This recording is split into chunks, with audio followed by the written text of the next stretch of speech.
Burimet të kualifikuara bëjnë me dije se disa shtete vullnetare po shqyrtojnë mundësinë e një operacioni detar për çminimin e ngushticës së Hormuzit, nga ku kalon rreth 20% e naftës botërore. Në këtë kuadër, pritet që në orët në vijim të zhvillohet në Paris një takim ushtarak me qëllim koordinimin para prag të një ndërhyrje të mundshme, në rast se situata mes Shteteve të Bashkuara dhe Iranit stabilizohet.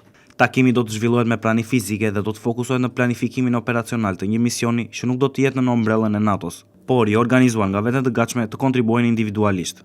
Ndërhyrja mbetet e kushtëzuar nga arritja e një pushimit të qëndrueshëm në terren, i cili do të krijonte hapësirën e nevojshme për operacionet e specializuara të çmimit. Ky samit ushtarak do të jetë i nda nga një tjetër takim politik i koalicionit të vendeve pjesëmarrëse, i planifikuar për të premten në Pallatin Elizee. Sipas burimeve, në diskutime do të përfshihet edhe marina italiane, e njohur për kapacitetet e saj në operacione të tilla, me një flotë prej 8 anijesh çminuese.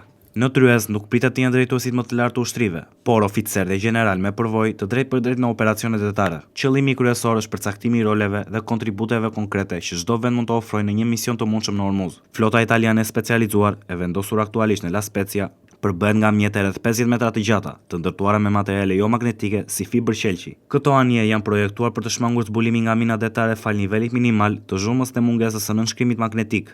Megjithatë, natyra më e brisht i bën të përshtatshme vetëm për operacione me kushte të kontrolluara dhe jo gjatë fazave aktive të konfliktit.